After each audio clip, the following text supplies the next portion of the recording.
of the Lieutenant Governor of Ontario, and I will be serving as your MC this afternoon. Please note that our event is being recorded and features live closed captioning. You can enable the captions by pressing the CC button at the bottom of your screen. The chat function is open, and we encourage you to use it to submit questions for the panel.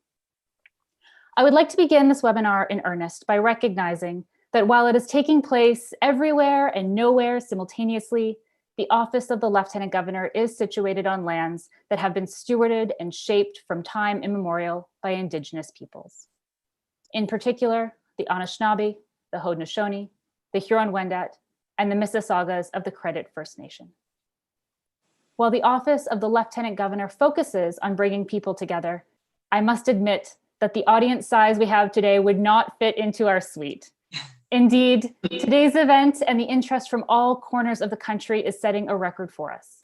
It is clear that the unfinished business of equality is just as relevant in 2020 as it was 50 years ago.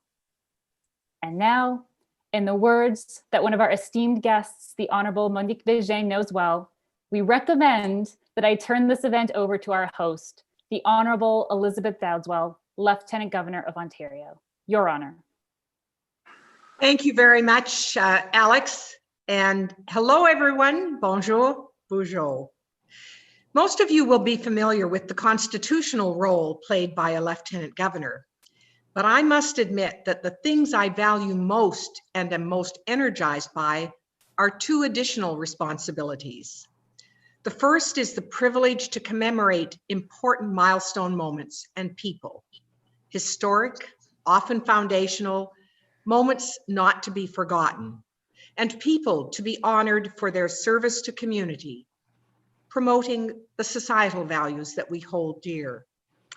And the second reason and obligation is the opportunity to convene people of all walks of life in what we call a safe space for conversation, a nonpartisan, apolitical place to listen and learn together about how we're going to remain resilient in this fast-paced world of transformative change.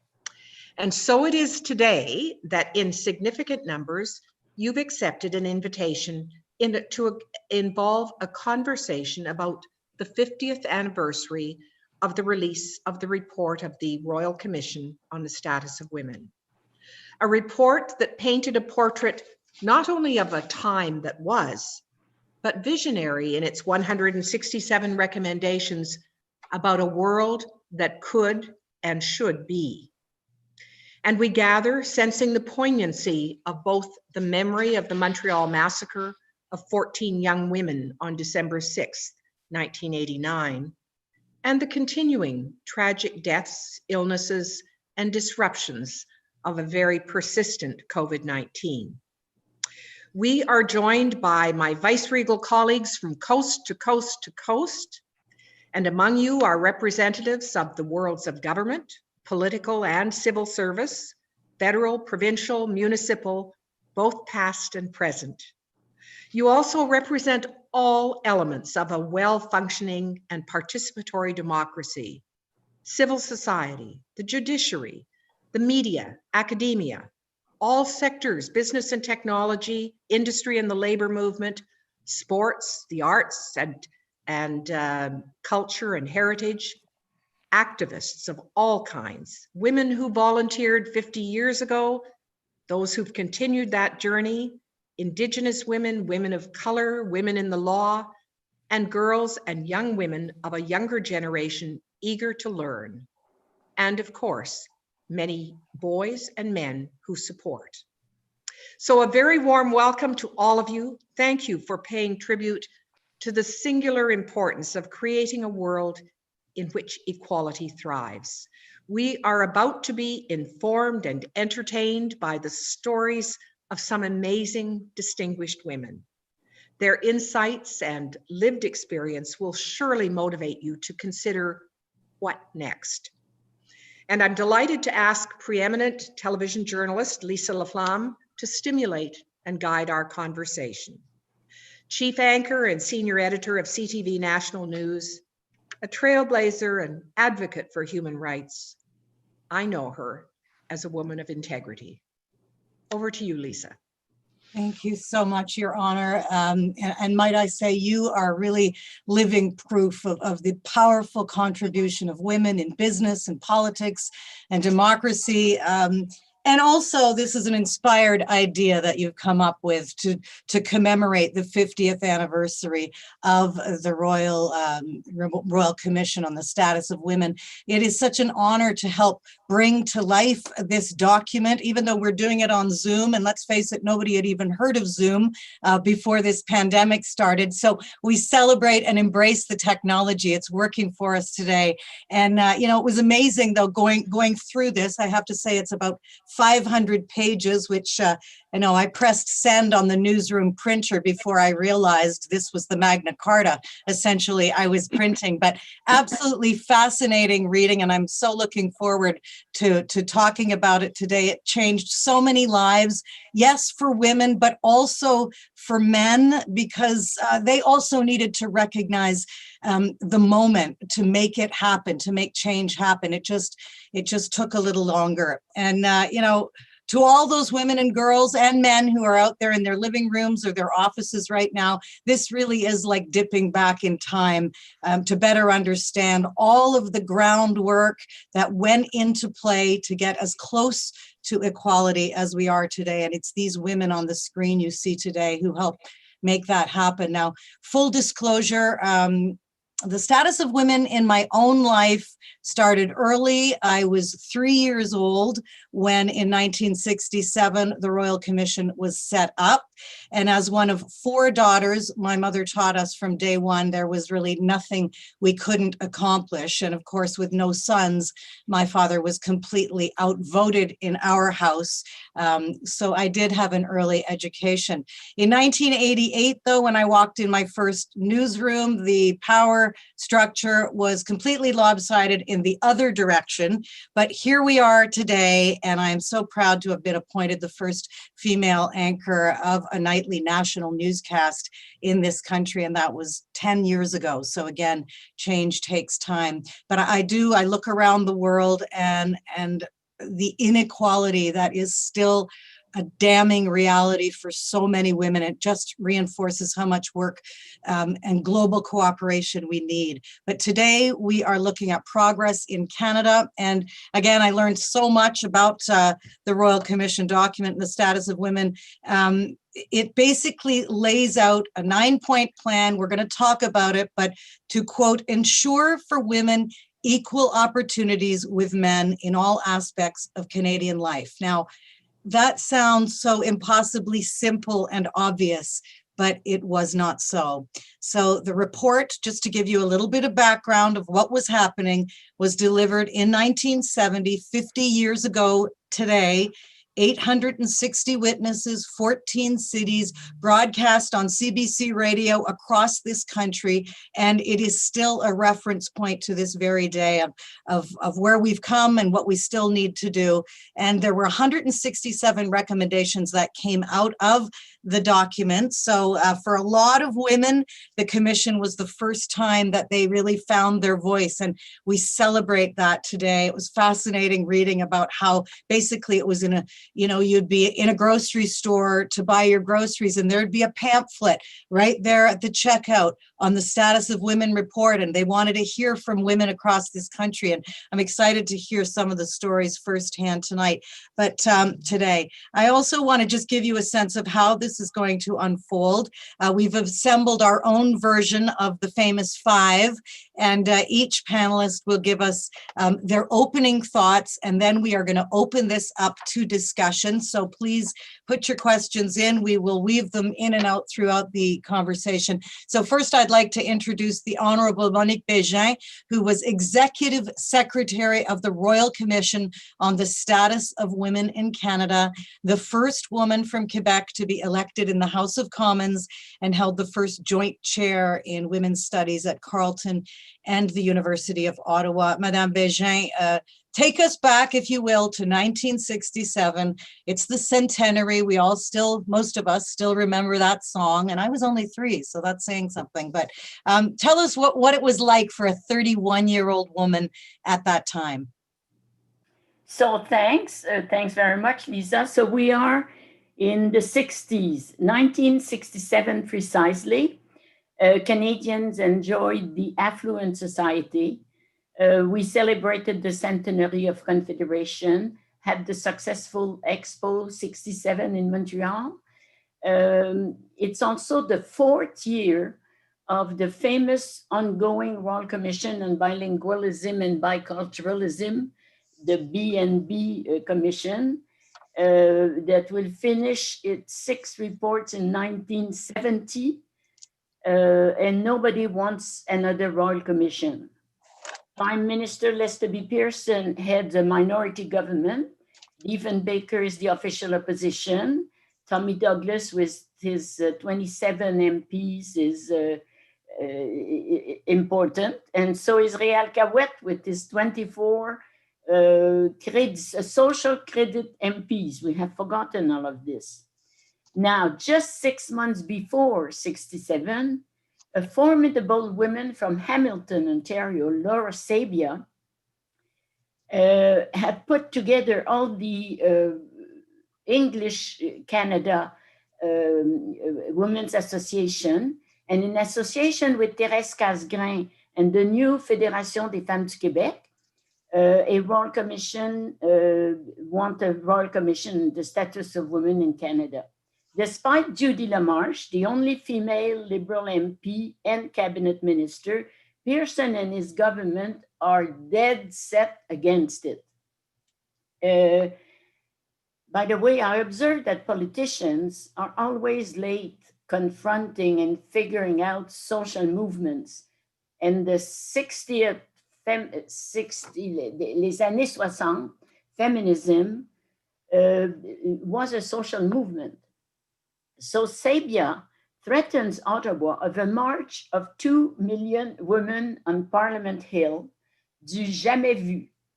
Pearson's government finally gives in, setting up the Royal Commission on February 3rd, 1967. 5 women and 2 men. Florence Bird, her CBC pen name Anne Francis, is the chair. So February, March 67 go on. Nothing. Not in the news, nothing is happening. In fact, the chair with one of her 2 male commissioners interviews dozens of men to be the executive secretary. Each time the other commissioners reject it. They don't approve. Very early in April 67, I got a call from Monsieur Marc Lalonde, who was Prime Minister Pearson's chief of staff. I remember very well. Please be in Ottawa tomorrow morning to be interviewed. The same Marc Lalonde who 10 years later, I would have the honor of succeeding as Minister of National Health and Welfare, but nobody could have known that at the time. So I arrived in Ottawa, was interviewed by Madame Bird and her commissioner, Professor Jacques-Henri Pain, and just explained the way we created the Federation of Quebec Women, and just spoke very naturally that women have never been in any kind of royal commission, so the legalistic aspect should be toned down. We should do it. We don't have, in my opinion, hearings in courts and places like that, but close to women's daily life. And finally, I'm hard. The commissioner approving that recommendation, but not knowing me yet in person. I immediately set up a small management team who would be the decision-making core group, meeting weekly. Dorothy Cadwell, just retired from a key position at the Public Service Commission. Dr. Grace Maynard, a psychologist from Carleton University. Monique Coupal, a Montreal lawyer, who is also the legal advisor of the commission, and myself. In fact, just the 2 Monique, what do I do now? Okay. I was waiting for this to happen. I was absolutely waiting for the technology to get someone. Madame Bégin will return, trust me, but she's obviously established the fact that there was no appetite for a royal commission in 1967 when it was introduced. And also I want to say that Marc Lalonde, who Madame Bégin has just commented on, is joining us today. He's somewhere out there in the ether. So welcome to you and everyone else. We will come back to Monique Bégin for more on that era, the timing. Can I just, please, Lisa, would you let me just say one word about all the research projects that were proposed to us? I'll just mention Lionel Tiger. Does that ring a bell? He was a famous sociobiologist at UBC in 1967, and he wanted us to give him lots of money because he was writing Men in Groups, proving that male bonding is as natural for men to feel comfortable in groups. It has aggression, violence, and the need to control as its epicenter, I'm quoting, of which women were incapable. I remained very polite, refraining to tell him what it was, a lot of you know what. Love the way you have always just told it like it is, and we expect no less today, and we thank you.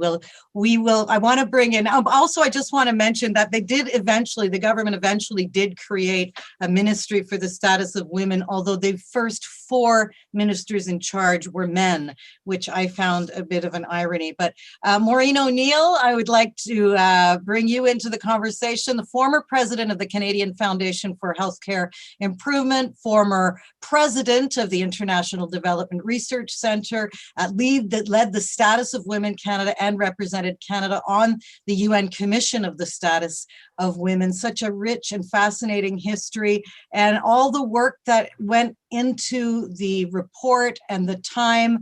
I would love your opening thoughts on this exact day 50 years later. Was there also some fun?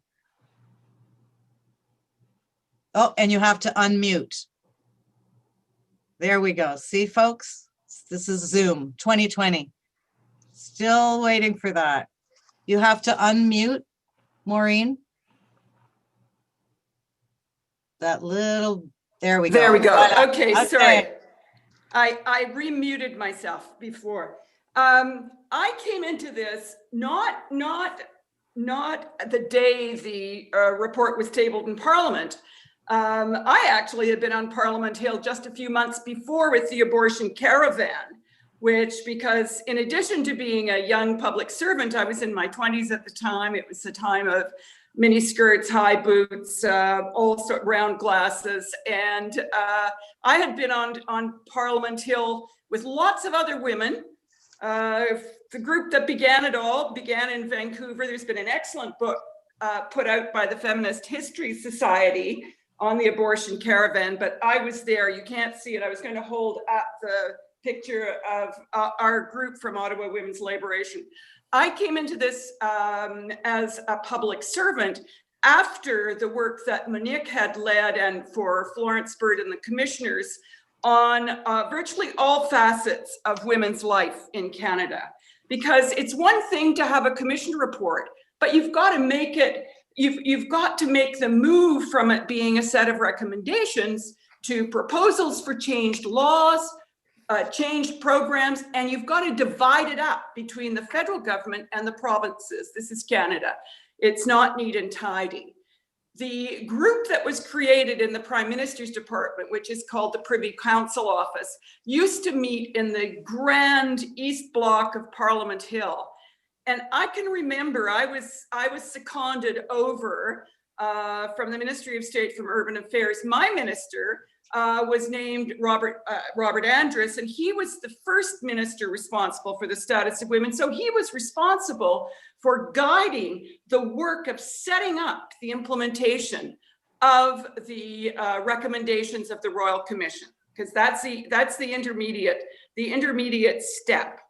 And so this work was done not just by public servants, but just as the Royal Commission had been had provided the scope for the voices of women of Canada from across the country, so did Frida Paul Thiel, who led the work in the Privy Council office for Robert Andrus, so did she bring in, this is the first time this had happened, I can assure you, non-government organizations were not used to flitting about in the East Bloc on Parliament Hill, brought in women's organizations to work with the policy people, the public servants, on the preparation for implementation of the Royal Commission.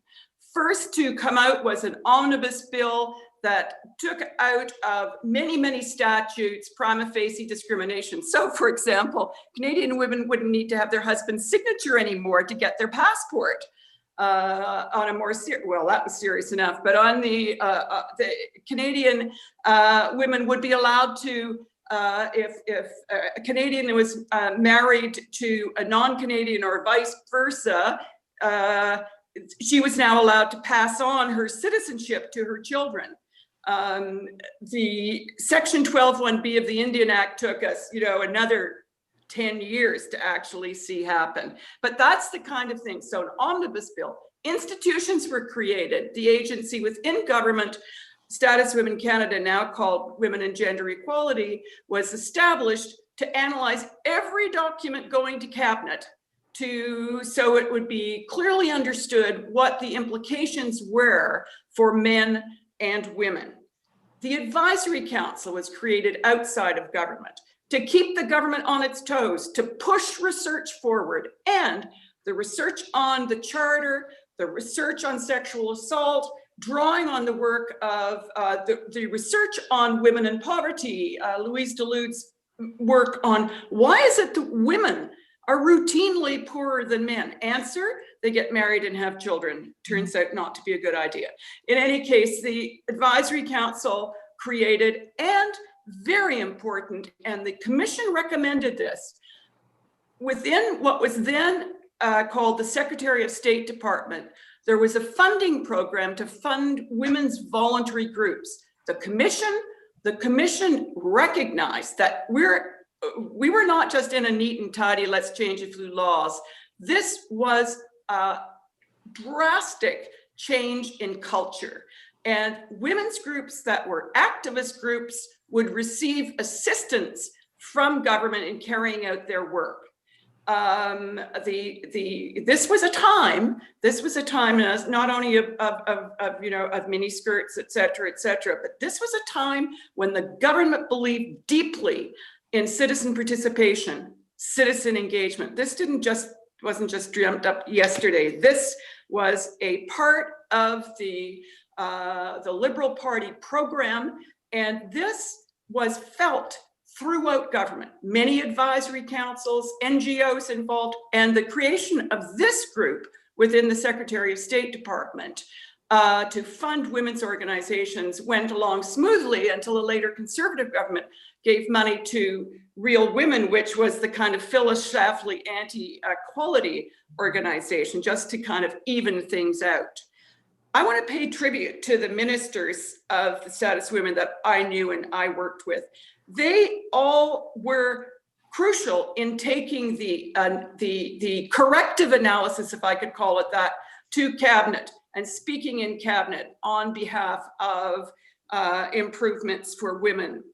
I mentioned Robert Andrus, Mark Lalonde, who took the National Plan of Action and had the Social Policy Committee of Cabinet sit twice, 2 full sessions, to review the next stage of things in 1979. Lloyd Axworthy, who appointed now Madam Justice Rosalie Abella's Commission on Equity Employment. Judy Erola, who, along with Monique, was heavily involved. She was the minister responsible for the status of women, and at the time of the Charter, channeling the analysis of status of women in Canada and the activism of women outside government to the federal provincial table. I can remember her speaking very firmly about this. Walter McLean, who was the minister at the time of the UN Nairobi conference, whose deep love of Africa and his background there were enormously helpful. Nothing happens if there is not a minister driving things. This is cabinet government. It doesn't happen on its own. Also, through these years, there was sometimes annoyance with women's groups outside. I speak as somebody who was inside government, and I know I burst into tears after giving a lovely speech on the new National Plan of Action in 1979, and everybody said, yeah, but where's childcare? And I thought, God, if you knew how hard it was to get the stuff in there that we put in, you're right, but don't tell it to me now. Anyway, we're still waiting on childcare. It's almost happened 5 times. It's, you know, it reminds me about when bureaucrats were asked to cut things and they always offered up the musical ride because they knew it would never happen. You know, I'm beginning to wonder, I hope I haven't lost faith that maybe this time something will happen. But this was, it was as an exciting moment in 1970 when the Royal Commission was tabled. Women's Lib was active on the outside. There was a great desire for change. The whole country was a lot younger. We've got to remember that too. The average age was less than it is now. The work that Monique had organized within the commission, based on a solid base of research, a solid base of evidence, it was groundbreaking. We always levered what was going on internationally with what was happening domestically. In 1967, for example, the UN first put on the table the Convention on the Elimination of Discrimination Against Women, which Canada finally acceded to in 1981.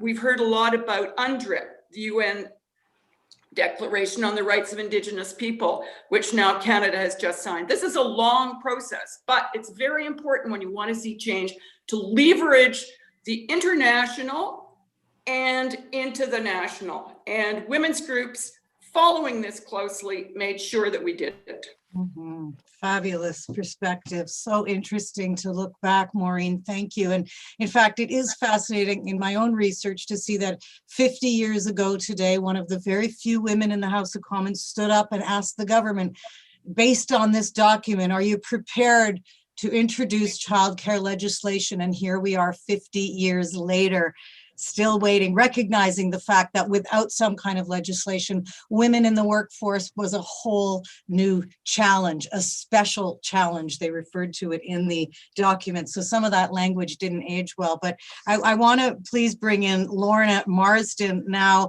a Canadian sociologist, academic, former senator. Ms. Marsden was also the former president and vice chancellor of both Wilfrid Laurier University in my own hometown of Kitchener-Waterloo and York University. So put the document in perspective for us, the report on the status of women. How important was it from your vantage point? Oh, again, mute. Okay, we're 2 for 2 on the muting, folks, so you're next, Jean. This document, which is sadly out of print, the report, is one of the most important documents of the 20th century in Canada. It's made a huge difference. It was discussed in universities. It was discussed in community groups. It is an essential part of reading if you want to know what happened in the 20th century. But for me, the most important thing was that it created an action plan for civil society. For those of us who weren't in government, who weren't in major institutions. A lot of us in that period in 1970 were very angry about the inequality for women, but it didn't mean we knew how to bring about change. And this document provided the agenda that we could follow. Now, the National Council of Women and the Canadian Federation of University Women and so many other established women's organizations had been making the case for many years. And thank goodness, many of them are still making the case. And they had come together under Laura Sabia in something called the Coalition for Equality that pressed Prime Minister Pearson to establish this Royal Commission. But they are wonderful groups, but in my generation, we wanted something faster and less formal in its activity. Well, this Coalition for Equality in April 1972 at the King Edward Hotel in Toronto in a conference called Opportunity for Change, brought together the full spectrum of women from across the country. There were people from Quebec, from the Atlantic, from BC. There were women who'd managed to make their way there because you had to pay your own expenses. There were women from religious associations, all of them, from the full spectrum of women's groups, from all political parties. Indigenous women, Mary Tuax Early was there, women representing almost every group you can think of. It was a very exciting time, and we were there to press for action. And that led to the creation of the National Action Committee on the Status of Women. But even before that conference, Status of Women groups had formed. Lynn McDonald in Toronto got a whole lot of us together to create the Ontario Committee on the Status of Women, which was the home, as it were, for my early action. And why was that document so important to the creation of these groups? Well, the public hearings had been tremendously important. We'd heard from women in all statuses, all parts of the country. It was written very clearly, congratulations, Monique. It was understandable. The recommendations were justified. You could see why it was important to deal with all sorts of issues. They were explained. And in an era where bilingualism, regional tensions were the Cold War, were the big hot issues of the day, this was something that really dealt with our lives in an immediate form. We could relate to the report. Pay equity, equal pay was a big issue. Childcare has already been said. The great value of those wonderful commissioners was that they continued to mentor us. The commissioner from Toronto was Elsie Gregory McGill. Her sister was a sociologist who I'd known for years. My grandmother and her mother knew each other. This is Canada. And she would attend our meetings at the OCSW. She attended the meetings at NAC Executive. And when I was the president of NAC, she phoned me almost every single evening and always in the middle of dinner. And she'd say, Lorna, now do you have a pencil? Now write this down. This is what you have to do. You know, you have to change to this recommendation. She was an absolute marvel. As most of you know, she was somebody who was hugely disabled and walked on crutches and had really a very complicated life. She was also an engineer, but nothing stopped her from continuing her engagement in the work of the Royal Commission until, sadly, she died. And she wasn't the only one. Jean Lapointe from Quebec City was involved, Doris Ogilvie. They were really an amazing group. And of course, Monique went on to be so important for all of this. And the other members of the staff who then took on positions. This is where the action came from in civil society. Now, we had a big education job for ourselves. We had to learn how to write a brief to the government. Lynn McDonald had made a brief to the Royal Commission, but I didn't know anybody else who'd made a brief. We had to figure out issues such as taxation. If you read the taxation chapter, who knew anything about taxation except filling in your tax report? We had to learn about that. We had to learn about pensions, very complicated subject. We had to find women who worked in insurance firms who could tell us about pensions. We had to find people who would tell us how the civil service worked. We had to form coalitions inside the government and outside the government. And we had to appear in front of ministers. The Ontario Committee was to deal with the recommendations devoted to the provincial level. And so we had to go and see Premier Bill Davis. And we very quickly learned that we needed women in the public service to tell us how to approach the subject. And that the best ministers to talk to were the ones with daughters. There were several Ontario ministers had several daughters. They at least understood what we were talking about. many others didn't. It was a very, very exciting time. It was really the impetus for a lot of things that happened to my generation of women. And I believe that the report, the involvement all across the country, is what's allowed us to keep going. We still don't have pay equity. We may have it in law, but we don't have it in fact. We don't have child care. Excuse me. There are lots of things we don't have. But what we do have is the ability, the skill sets now to really engage with the issues of our day, Indigenous women's issues, Black women's issues, environmental issues. All those issues stemmed, in my opinion, from this very successful Royal Commission. Which we still, as I say, is still a template for so many today. But you've brought up so many excellent points, Lorna, and it's a perfect opportunity to bring Roberta Jamieson in now. Roberta, the first Indigenous woman ever to earn a law degree in Canada. Ms. Jamieson inspires people to work together for systemic change. One of the things that is perhaps not in this document, and I'm sure we will talk about today. Most recently, President and CEO of Inspire, Canada's largest Indigenous-led charity. She rose to leadership during two of the most important changes in post-war Canada. And this is so critically important to recognize, of course, the ongoing struggles for women's rights, but also for Indigenous rights. And you have worked so tirelessly, Roberta. So where did Indigenous women rank 50 years ago when this report was tabled?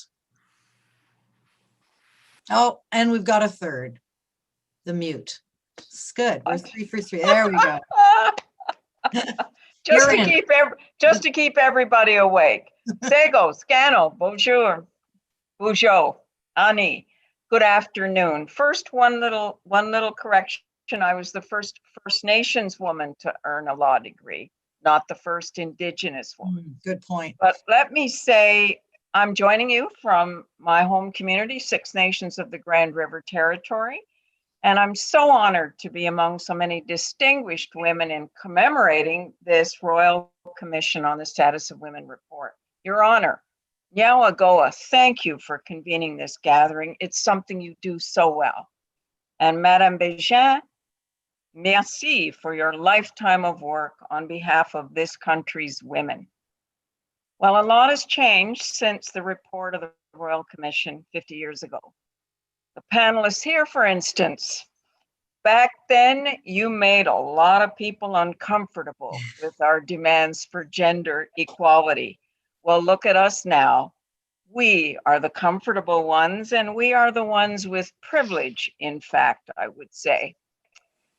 Well, you know, there's a tendency to make historical events like the release of the report more transformative than they actually were. As groundbreaking as it was, and it was, the report didn't have much impact on the lives of Indigenous women. I'm talking about First Nations, Inuit, and Métis women. We were a bit of an afterthought, frankly. Handful of briefs that I could find in the evidence, and a paragraph or 2 or 3 in the discussion of the broader topics.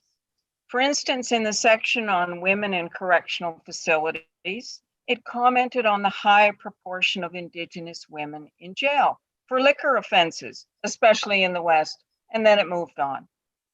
Today, we continue to have a disproportionately high number of Indigenous women in our jails, with little access to decent legal representation, far less any understanding of our cultural needs within the system.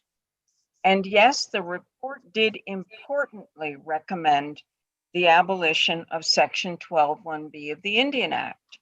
That was the section that cost First Nations women their rights if they married a non-First Nations man. Well, of course, the reverse didn't happen to men. Despite the efforts of women like Mary Tuax Early, Yvonne Bedard, and Jeanette Corbière-Laval, the Supreme Court actually upheld that discrimination in 1973. It wasn't until the Charter of Rights extended constitutional protection against discrimination to settler women that it was extended to Indigenous women as well. And the final bits of legal discrimination against Indigenous women weren't abolished federally until last year, 49 years after the report was issued. Well, I don't want to appear cynical. I must put on the record that the report of the Royal Commission was more about the concerns of settler women. I don't want to minimize the impact it had on reproductive rights and equal pay, but from an Indigenous perspective, it's almost as if it picked off the low-hanging fruit. Indigenous women are still incarcerated at a higher rate. We are 4 times more likely to be murdered and almost 3 times more likely to go missing. There is differential access to health care for Indigenous women, as the tragic case of Atikamekw woman and mother Joyce Echewan has recently shown. She arrived at the hospital complaining of stomach pains. She was treated horribly by staff, abused, and she died. There's an inquest ongoing. This is the reality today, and I won't list the rest of the circumstances that continue. You get the picture. There are, however, signs of progress. The Truth and Reconciliation Commission and the Commission into Murdered and Missing Indigenous Women have put on record and looked at our issues through an Indigenous lens, which is so critical. More Indigenous women today are pursuing post-secondary education than ever. And when they're financially supported by organizations like Inspire, a national charity that supports Indigenous education that I've had the honor of leading, they're graduating at a rate of 90%. This is positive change. And today, the greatest growth in the small business sector in Canada is, guess what? Led by Indigenous women. A lot has changed in 50 years, but ironically, the changes have revealed how much more needs to be done. And this has been amplified by the impact of COVID-19. So ending this inequality for me is going to require heavy lifting and structural change, no question about it. Let's think carefully when we say we need structural change to eliminate inequality. It's easy to say, tough to deliver. Because what we're implicitly saying, whether we recognize it or not, is that we need new structures. Yes, I said new structures, not women in old structures. And as the phrase goes, we can't keep doing the same things and expect different results. That'll be up to the next generations to deliver on. That's their challenge, but it's one I will support and work towards as long as I'm able. Those are my thoughts, Your Honor, Lisa, colleagues. Nyawagoa, thank you for listening to my thoughts. Thank you so much. You know, it's never ceases to amaze me, and I'm sure all of you, the glacial pace of change, and you just lay it out so well, all of you. And I'm not sure what wave we're in now, but if the first wave was the suffragettes, and so many of you women are part of the second wave of women's rights, all I know is that the wave we are in right now is far more inclusive than any past wave, and that is also progress. So I want to bring in Jean Augustine now for your initial thoughts. Jean is the first Black woman elected to Parliament of Canada. That was 1993, served 3 terms as chair of the National Liberal Women's Caucus. Ms. Augustine has contributed to Canada's official multiculturalism policy, and in 2008, the Jean Augustine Chair in Education was established at York University. So you have already unmuted, Jean. So on that, I welcome you for your initial comments. Thank you, Lisa. I learn. I'm a quick learner. I am so very pleased, Your Honor, and the esteemed panelists at this table are with me. But I want to reflect to 1970. 1970. Where was I and how engaged was I and members of the African Canadian community? 1970, I was pregnant. I had a wonderful job as an educator, classroom teacher, responsible for all the music in the school, the concerts, etc. Getting less pay than the male teacher across the hall from me who did less. And when you were pregnant in 1970, as I was, you had to tell the principal, and the answer was, as soon as you begin to show, you have to hand in your resignation. And so in 1970, I handed in my resignation to this wonderful job that I enjoyed.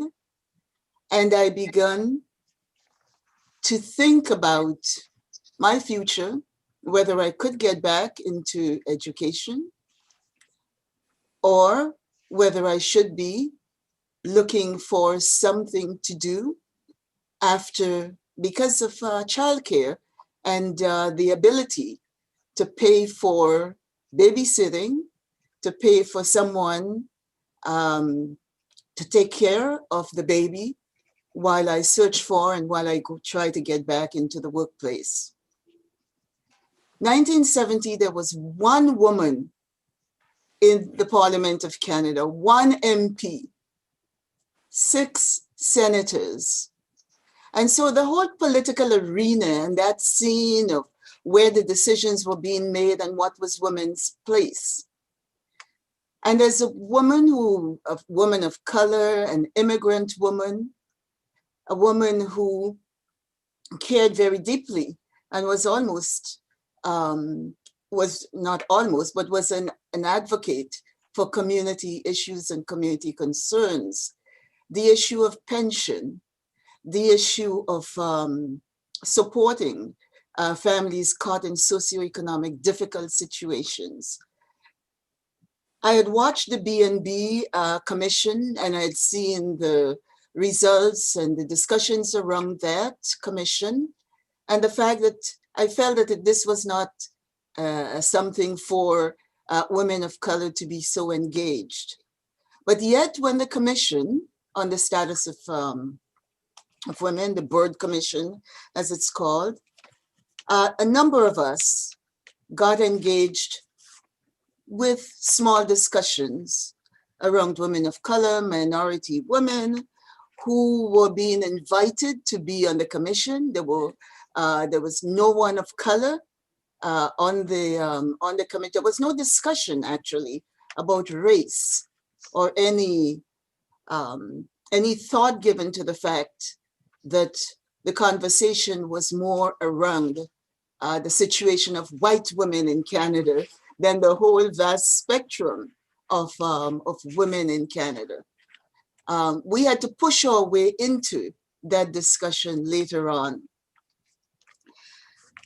As the commission reported, after 3 years, the 6 months of going around the country, the number of delegations and comments and interventions, it seemed to us, and when I say us, I'm talking now about the Canadian Association of Negro Women, the number of Black women's cells or groups that there were around the country, many of them around the churches and and groups that focused on the situation, social situation of women, around pension, around abortion, about the ability to deal with the mental health issues that racism and prejudice and all of this presented. And so we saw the commission, and the thought was the commission was a blueprint for paving the way, for making meaningful change.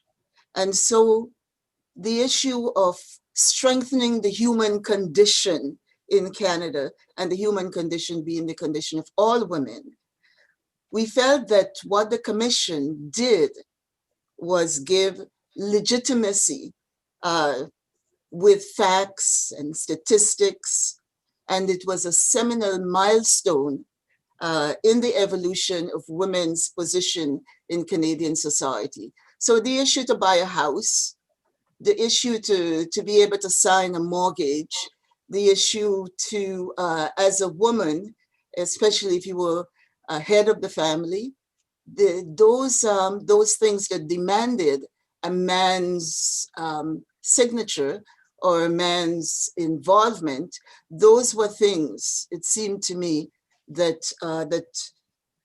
the recommendations opened up the avenues for us. And so the findings were a catalyst for change, as ultimately the work of the commission and where we've come right now to be engaged in so many different ways. We realize that, for example, around equal pay, equitable pension for women, fairer tax laws, better representation in the judicial system, the ability to be represented in parliament, etc. Those were things within the African Canadian immigrant communities start to wake up and make decisions around and be part of whatever structures there were, or involvement with LEAF, or involvement with NAC, or involvement with so many of the national women's organizations that were happening. And the fact that we supported those who were at the table, and we supported those who were making and putting forward the voices that, that can make a difference. Women were no one's political constituency. There was no one that one could go to either as a city council, at city council, or at the provincial level to represent the views. And so the issue of Black women, LGBT women, and all of us who were looking for a way to ensure that those recommendations responded to our needs and that it was all inclusive. And so there were some things that we congratulate and we thank and we pleased about the fact that in 1969, the amendment to the criminal code to remove as an offense the dissemination of information related to birth control. 1971, Canada accepted equal gender, equal numbers of male and female into immigration as immigrants. 1971, we saw the practice of firing female civil servants upon marriage. We saw that abolished. The pension plan amendment, the Canada Pension Plan, to better reflect the contribution of women. And also by 1981, gathering with other women as we looked at the Charter of Rights and Freedom and those amendments. Those are all great things that have happened as a result of the commission. Women in the workplace, women in the marketplace, women in just about every area of the community and the society have come together to recognize the fact that this commission was a seminal one and that it opened up avenues for all of us in Canadian society. But we still had the long-standing issue and this has been well spoken by the other panelists, of violence against women, the outstanding issue of childcare, and what has happened today in this urgency of now, where the pandemic has opened up and shown to us the gaps in the society, the differential between women and men, and of course breaks down again the differential between women who are caught in socioeconomic difficult times and also the women who at this point in time, as a result of the pandemic, are in a state of crisis, because I think we are in a state of crisis. We did institute and went back to the very first women's shelter, to now, I think somebody said today, over 600 women's shelters across the country, across our province. So many of those shelters, it shows again a need, the issue of responding to women. I have a center, Lisa, for young women's empowerment. And this pandemic has hit really very hard when the young girls have to go home to a small accommodation with 4 or 5 brothers, and when they're all quibbling over who can use the laptop, at which time, there are just so many things in the society that we still have to find the funding and the resources for, to make sure that we bring about this gender equity, gender equality.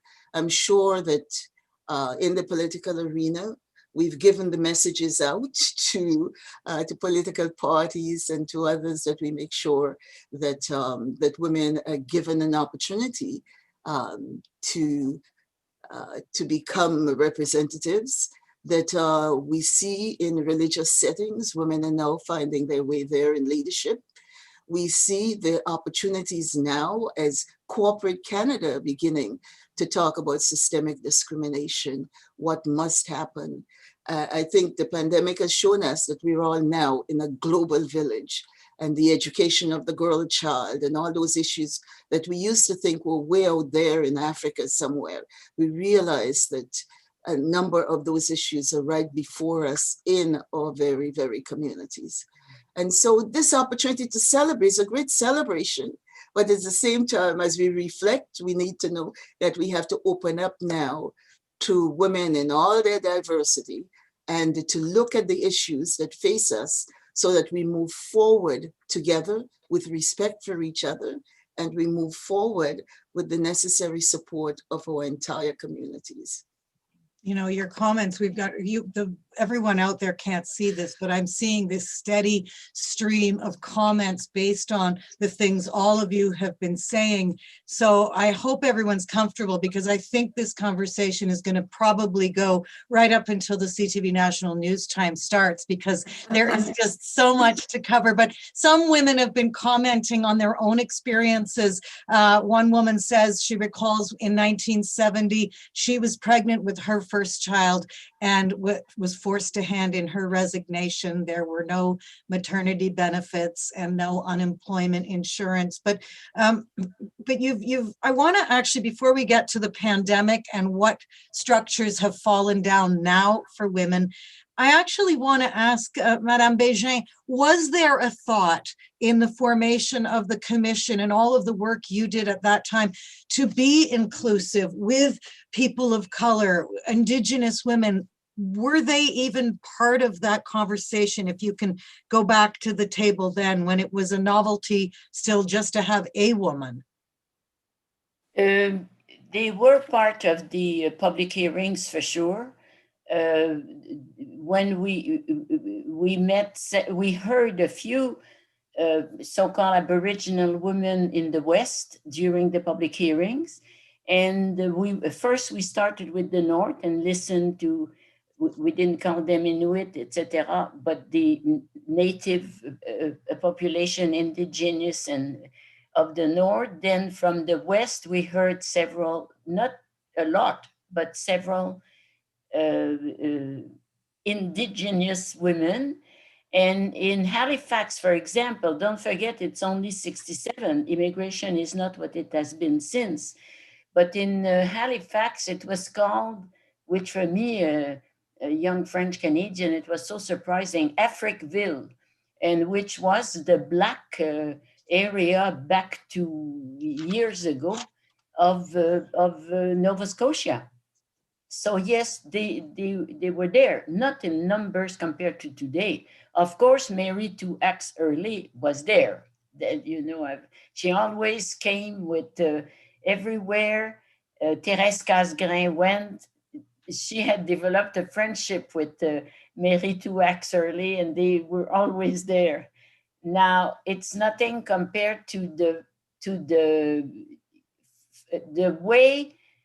I'm myself an immigrant to Canada, by the way. I was born in Italy from a Belgian mother and a French-Canadian father who lived since years, since decades and it's the war that took us. We escaped. It took us at least a year on the roads. We finally arrived in Lisbon, waited 5 years. One of my brothers was born there, waiting for some money from the Canadian government because technically he was still a Canadian.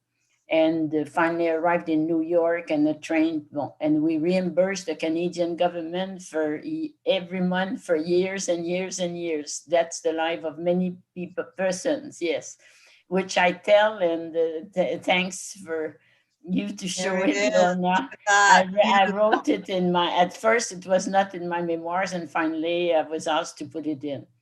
I hope that's going to be put back in print But if I it isn't just already. People are going to want want to read that. I just want to say that the composition, the ethnic quote unquote composition of Canada was far less multiple than the Canada of today.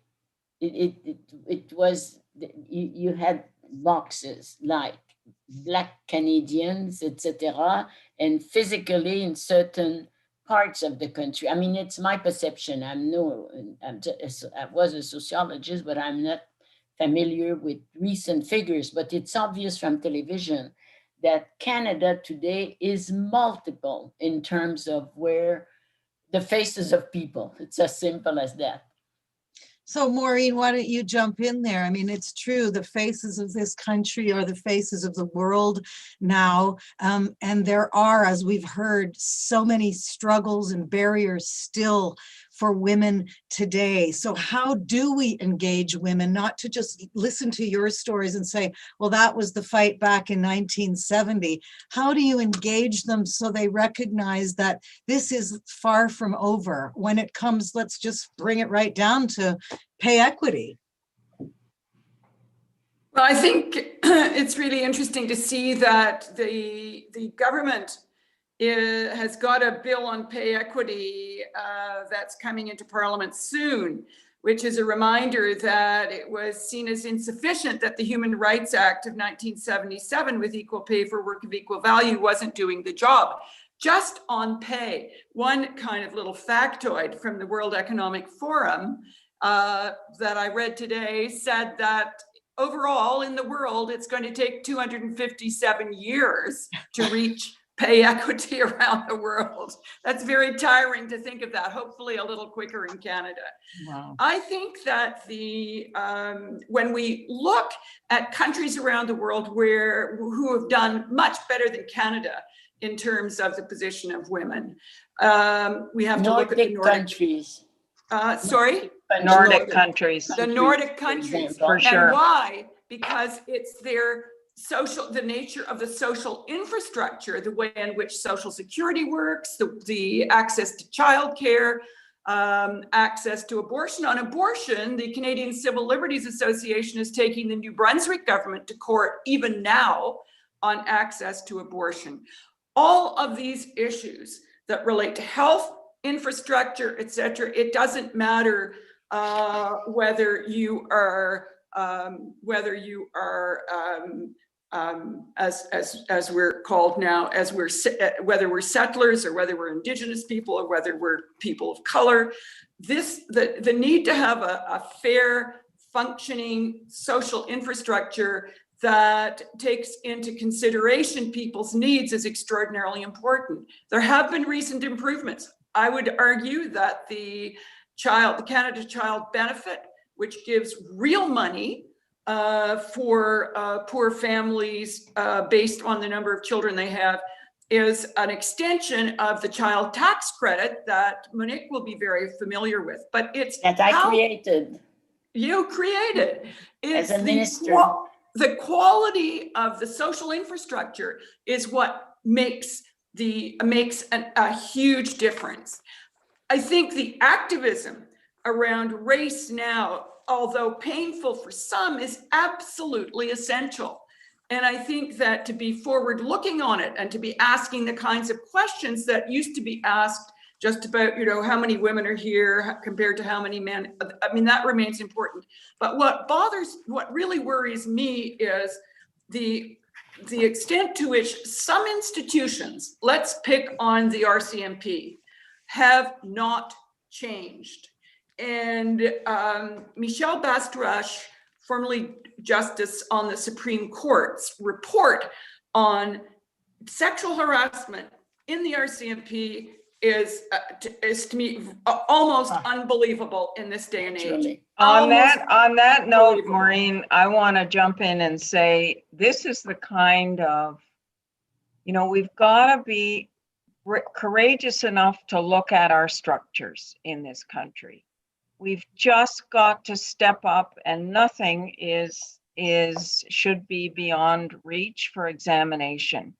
One of the things that I was very proud to be involved in is the first ever Gender Equality Advisory Council that the current Prime Minister set up to advise Canada in its presidency on the G7 summit. That has continued, I'm happy to say, and the commitment was to get a gender analysis and dimension to every item the G7 was considering. Well, let me tell you some of the issues we raised. Well, let me just tell you one. Unpaid work. This is what we need to talk about. Who is doing all of the work in the home, looking after grandchildren, looking after aging parents? This work we do not value, we do not pay for, and yet the economy could not function without it. So when I'm talking about structural change, that is exactly the kind of thing. And I think as we see the impact of the pandemic, these are the kind of issues that are really being amplified, because who is now bearing the brunt of the impact? It's women. And something that the Prosperity Project, for those of you keen to know what some of us are doing in looking at this impact and gathering data, check out the Prosperity Project, because we are documenting and looking at it. But one of the exciting things is in an intersectional lens, and that's new in Canada, that we are seeing beyond gender. We are seeing sexual identity. We are seeing people with disabilities. We are seeing people in all of our authenticity and beauty. And I think that is an exciting development in the country, that we're now brave enough to take on an intersectional analysis and move beyond gender alone. So important. And just in case anybody isn't aware of this, I should say I sort of did some research, tried to find out what is the comparative right now as far as on the issue of pay equity. I can find anything from, women workers in Canada earned an average of anywhere from 69 cents for every dollar a male earns.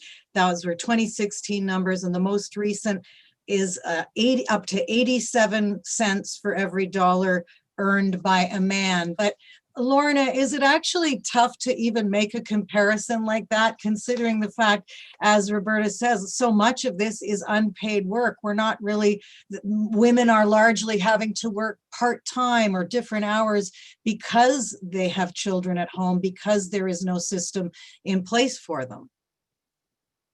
Oh, mute. Mute. We could turn this into a drinking game, actually. Who's muted? It's too early in the day though, right? There are lots of comparisons that need to be made, and we need all of them. The overall, how much do we earn vis-a-vis men, it really isn't very meaningful. We have huge economic difficulties in this country. They're really quite massive. Things, the minimum wage, the need to relook at pensions.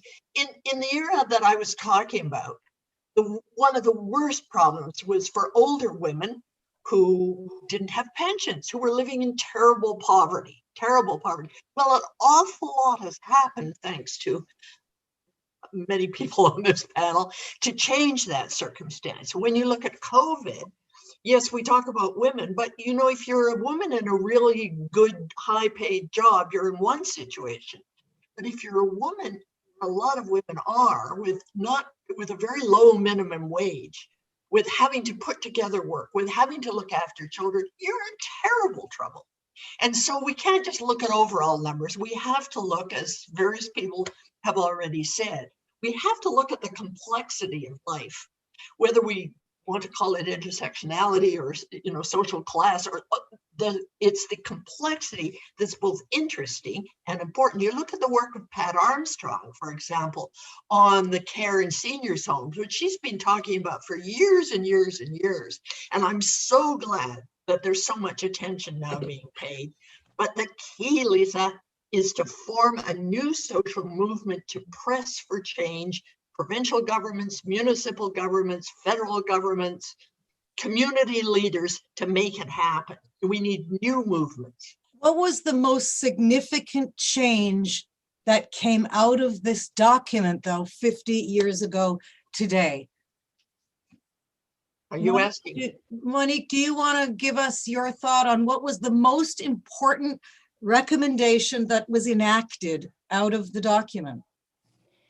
About 66% roughly of recommendations were implemented in the few years following the report.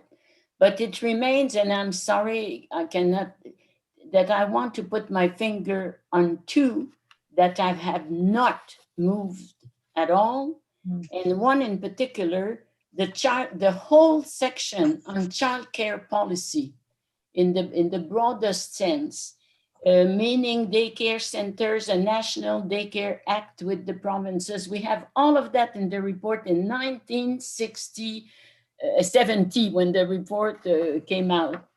The only thing, and somebody referred to action, but I never heard that it had happened.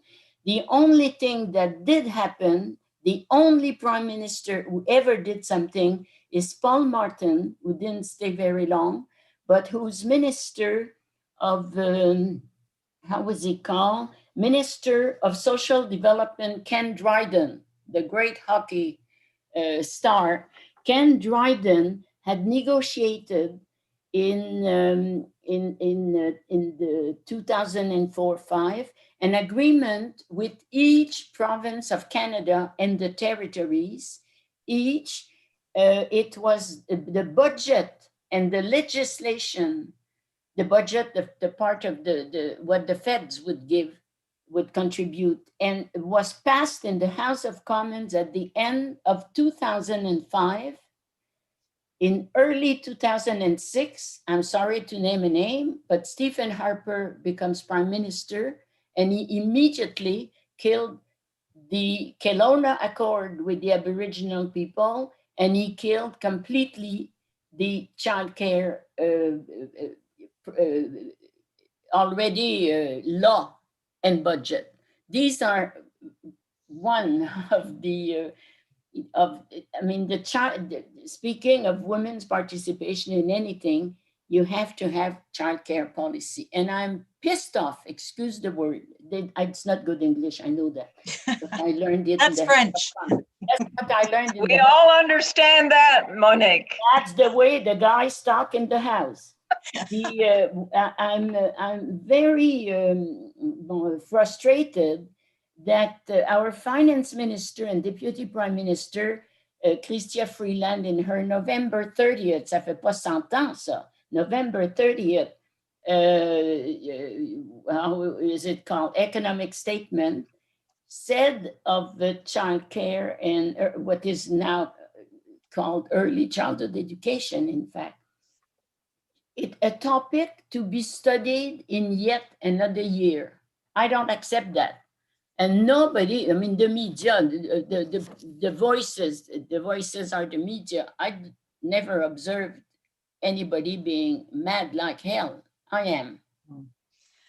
You bring up a great point. And as we said, 50 years later, we still have no legislation on that. And I just want to put a punctuation point on that. Early childhood educators in this country are largely female, 97% of them, and they earn a salary of about $25,000 a year. So I think it's important to keep that in perspective. I can't even believe this, but we're running out of time. And Jean, I want to get your thoughts. You brought up the pandemic so eloquently, and I want you to dive a little deeper into that, these structures that have fallen for women. I mean, so many women now working from home, they don't even know how to find HR if there's a problem. HR is no longer in the building. They're not even there.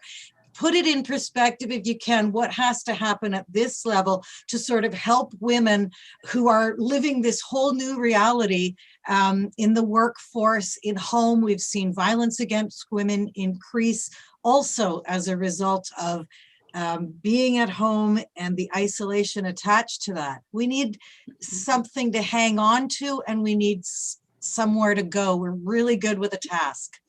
Do you think we need another commission? I think that things seem to take forever. The whole issue of pay, equal pay, and who does the work. 1975, the first UN conference on the status of women. I think all of us would remember the mantra that came from there. Women did 100% of the work and own 99% of the work, own 1% of the property, etc., etc. And look how long it took before we started to put our attention on this. The issue of early childhood education and the fact that that area was heavily, is heavily staffed by women. And it goes back to all that thinking about women doing those kind of jobs. And here we put the most important part of our society, center of our families, in the hands of those women, and we pay them so poorly. So it's important for us to begin to unravel some of the things we do in our society, some of those power and things that we consider to be prestigious, and so we pay for that. A man going into a bank gets all these huge salary, plus he gets stock funding, and he gets this and he gets the other. A woman educating herself and deciding to work in the area of childcare gets very little, almost less than sometimes a living wage. I think it's important for us as a society, and I think this is where I feel right now, I'm hopeful right now, that this pandemic, what it has opened up, the stats that's coming out of there, the situation of women that's coming out of there, that there are policymakers and the government officials who are now looking into what would be the next step coming out of the pandemic. How can we get structures in place? Where do these women now go for the childcare? How do we set this up? And just as we're talking about the elder care in nursing homes and where do we go, et cetera, I think we have to begin to talk about where do we go with the next phase of, with the new statistical information and the facts and figures that we now have. How do we parlay that into policy? Maureen, I want you to jump in on that point and go back again 50 years. How did the document change the view of women for women? I think you mentioned Phyllis Schlafly in your opening comments, and it was so interesting to me that that also existed in this country. There was a faction of women, and there still is today, who don't feel the global movement, the national movement is on the right track. Yes, well, I knew the Canadian branch of, as they call themselves, realistic, equal, active for life, because they were always calling for my firing. So I did follow them with some interest. I think Lorna has said that nothing changes if there is not organization focused, real focused organization and ambitious pressure on government. Nothing changes. I mean, I was part of the policy team within government, but government never acts just because the evidence is there. Government has got lots of things on their agenda. I mean, even when you think of it, when this Royal Commission report landed, they were barely out of the October crisis. There's never just one thing going on. There are many, many voices, lots of people are pushing for change. You have to have extraordinarily effective lobbies to get any movement whatsoever. Because as I said, evidence, numbers are great, but the desire and the will to do things, it does not pop out of the numbers. It comes when it is clear that there is no option but to act. Now, luckily, Laura Sabia never had her, 2 million women marching on Ottawa tested, because as she herself said, and we all know quite well, it is unlikely to have happened. So why did it work? It worked because because there was Judy LaMarche in cabinet. She was able to take this and push this forward. And Monique told us right at the beginning, it's not like everybody moved smartly to understand what needed to happen. Even that was a struggle. So on the issue of childcare, I was on committees on childcare when my kids, who are, now the oldest is over 50, and we're still arguing about it. And I think and Monique correctly pointed out, we've come so close a number of times to acting on it. But I think the problem is that people who need childcare are so busy, they cannot organize a consistent and effective lobby that goes on for the 15 or 20 years that it takes, other than Martha Friendly at U of T.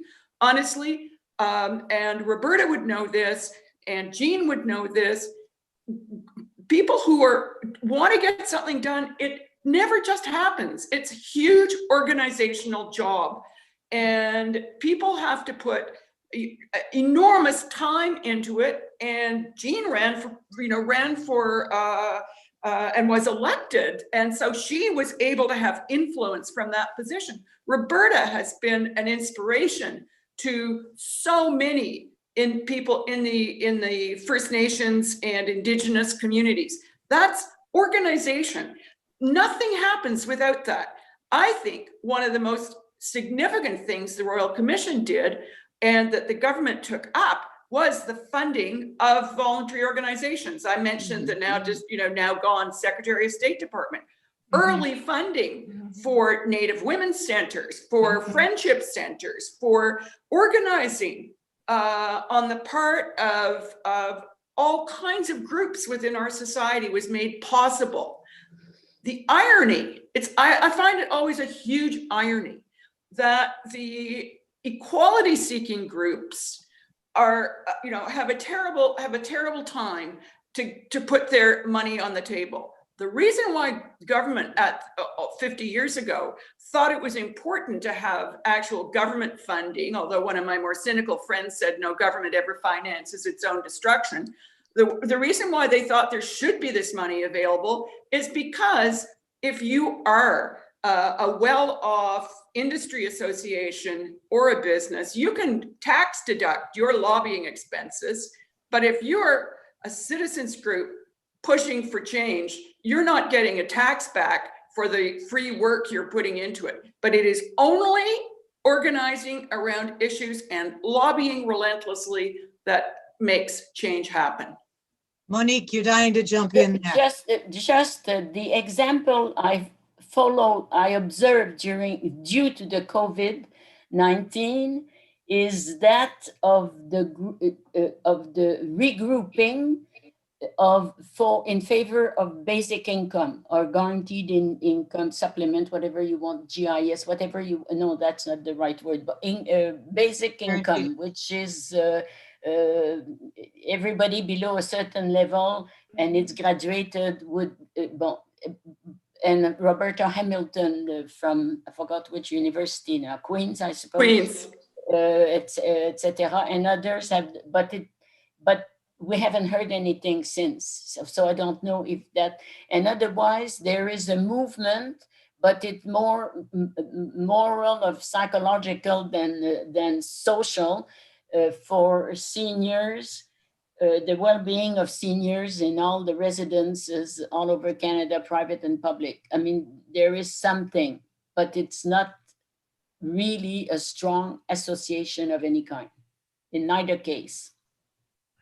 I think what you're hearing and from this group and feeling is just the energy that it takes to push forward for change.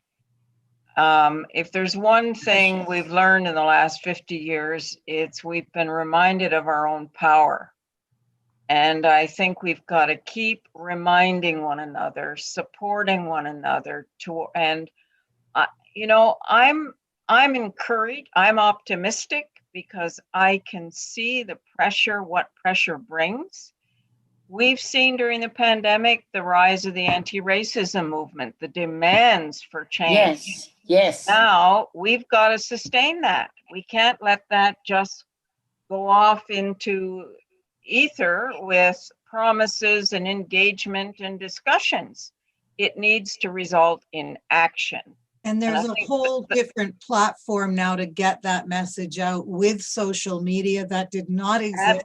Absolutely. And obviously that is a force for good and evil though, social media. So it does depend. Now we are literally in the last seconds, but I want to just go right around and get in like one word, if you can pull this off. And I know for some it won't be easy. Advice to young women listening in today. Jean, we'll start with you.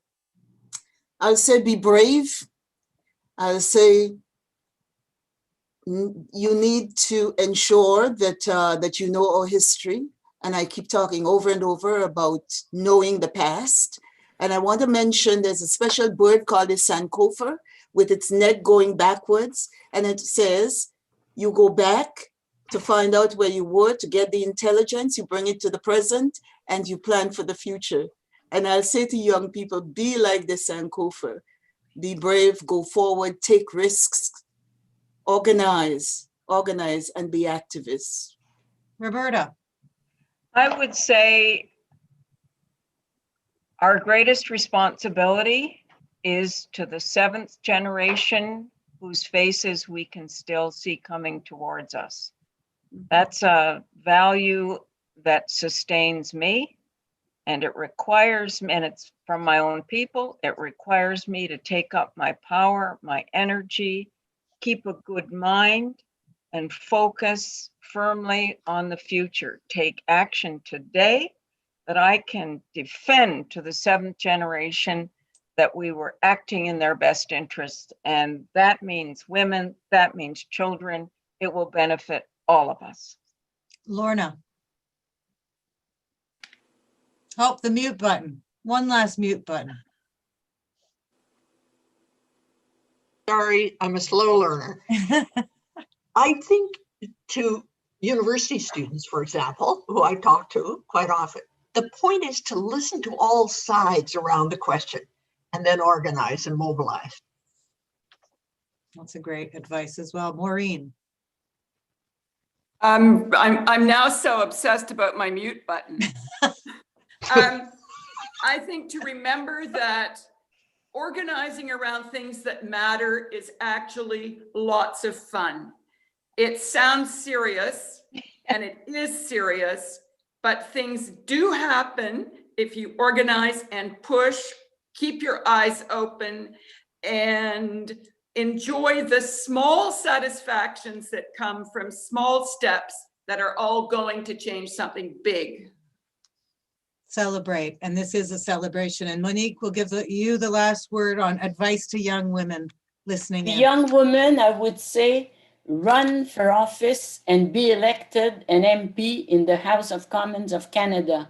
In the last general election, which is a year ago, only women makes only 28.9% of women after 50 years of the Royal Commission. They should be, as the Chinese proverbs say, half the sky. It's as simple as that. Run for office. The House of Commons has changed enormously its time of sitting, etc., permitting women from coast to coast, women with children, to run for office these days. Please be an MP as soon as possible and change the place. And I want to just say that it was just yesterday, from what I'm reading in the comments, that on the Senate, there are 94 sitting senators. Today, there are 47 women and 47 men. Yes, but it's yeah. the Senate. It's not the House of Commons. Not the House. Took 48 years for gender equality in the House of Commons. You're absolutely right. And, you know, it has been really overwhelming how much more we could go through, more conversation we can have, but this does wrap up our conversation for the most important document of our time. And it's been such an honor for me to hear from so many, directly from the women who played such a pivotal role in it, not just the report itself, but the heavy lift, which still exists today, as you've all said, in making these recommendations reality. Maybe in 50 years, we will reconvene and there will be childcare legislation. That could happen. Never give up the hope, right? So I want to also say to Lieutenant Governor Dowdeswell, thank you so much for coming up with this inspired idea to celebrate a document, to bring it back to life, and for all of you, all that you do actually during this pandemic, because I know you have been tireless in having conversations just like this one. And so I want to thank you as well during the pandemic and well beyond for all you do to keep these important conversations going. And I'm going to hand it over to you in advance. I will say your mute button is on. Thank you so much. You know, just a word to those who are online. You're each going to make your own judgments about the impact of that moment some 50 years ago. I suspect there are some young people who couldn't even imagine a world in which women weren't visibly present in the public sphere, or who didn't expect, as a matter of right, things like pay equity and equality of opportunity. So it's been important to be reminded of just what a different world it was at that time. But we've also clearly heard that there's much unfinished business remaining, not just for women, but for the very health of our society. And that's one of the things that we're learning from COVID. COVID has laid bare in compelling stories the inequities that we're experiencing. If we look beyond the statistics to the impact on the human lives that we're seeing, sometimes suffering in silence because of domestic violence, people being robbed of the continuity of their career path because they can't go to school and they can't get jobs, women who are just suffering from sheer exhaustion because they're trying to work, they're trying to care for elders, they're trying to educate young people, and they're trying to maintain their own personal, mental and physical well-being. You know, the thing that gives me optimism is that as we're longing, all of us longing for a return to normal, intuitively we know that nothing will be normal again after this pandemic. We've seen interdependence, we've seen gaps in public policies. We're more aware now than ever that childcare and early childhood education are no longer in that bucket called women's issues and social issues. They're actually being seen now as being so critical to bringing back a productive economy. We've even got a new vocabulary, words like she session, for example. So the transition is being made, but the thing, we've seen the indignity of homelessness, of unemployment, and yes, of poverty, which is at the root of everything. So I hope that we will, as we move back to some kind of normalcy, that we will actually take time and find the space to have conversations about fundamental questions that need to be asked. Who matters? What matters? And who's essential? And those are the most fundamental of all questions that we need. So today must cause us to summon the energy and the dedication that fueled the response to the Royal Commission on the Status of Women 50 years ago.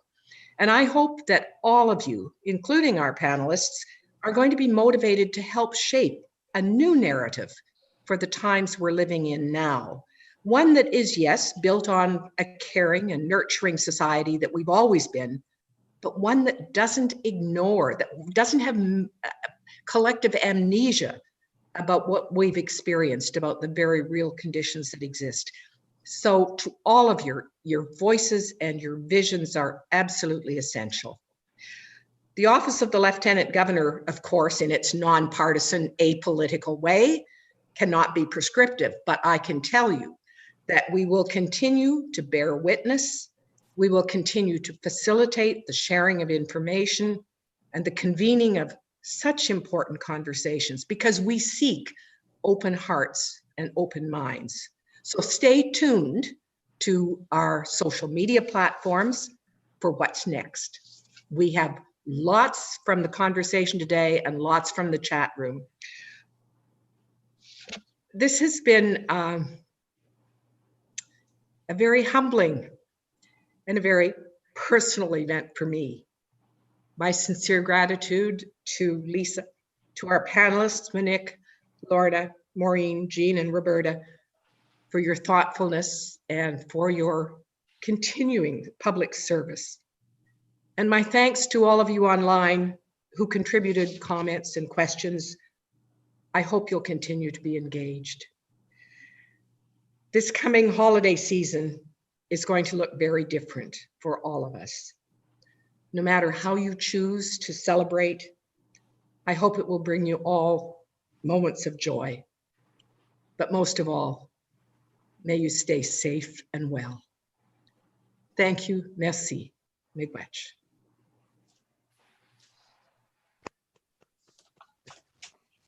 Bye, everyone.